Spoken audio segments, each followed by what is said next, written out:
পুতিনকে বরণ করে নিতে বৃহস্পতিবার সন্ধ্যায় ভারতীয় বিমান বাহিনীর পালাম ঘাঁটিতে যে আয়োজন ছিল তা রীতিমতো এলাহিকাণ্ড।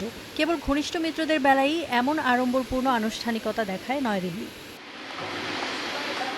একদিকে ওয়াশিংটনের সাথে বাণিজ্য চুক্তি, অন্যদিকে পুতিনকে উষ্ণ অভ্যর্থনা। তাহলে কি দুই নৌকায় পা দিয়ে চলতে চাইছে ভারত?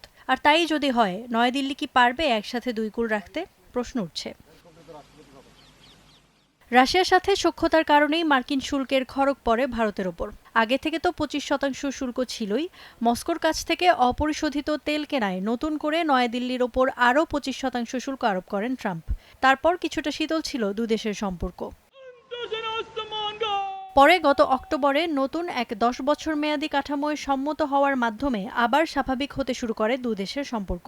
এর আওতায় শিল্প খাতে সহযোগিতা এবং প্রযুক্তি ও গোয়েন্দা তথ্য আদান প্রদান আরও গভীর করতে রাজি হয় নয়াদিল্লি ও ওয়াশিংটন। একটি বাণিজ্য চুক্তিতে পৌঁছাতে এখনও দুপক্ষের মধ্যে আলোচনা চলছে।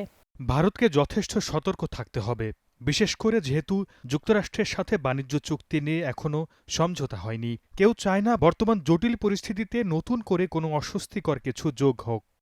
এদিকে রাশিয়া ভারতের বহু বছরের পুরনো বন্ধু। সোভিয়েত যুগে গড়ে ওঠা বন্ধুত্ব আরও শক্ত হয় 1970-এর দশকে। সেই সময় নয়াদিল্লির প্রধান শত্রু ইসলামাবাদকে অস্ত্র ও অর্থ সহায়তা বাড়াতে শুরু করে ওয়াশিংটন। এই সুযোগে ভূরাজনৈতিকভাবে গুরুত্বপূর্ণ ভারতের আরও কাছে চলে আসে রাশিয়া, শুরু করে অস্ত্র সরবরাহ।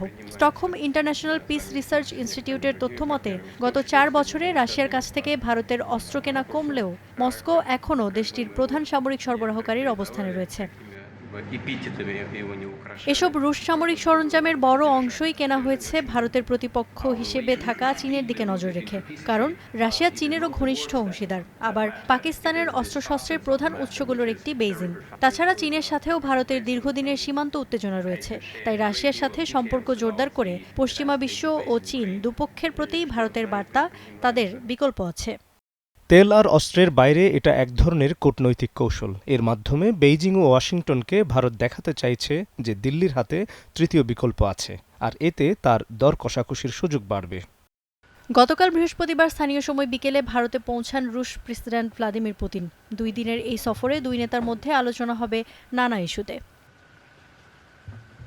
Iffat Khondokar, Star news.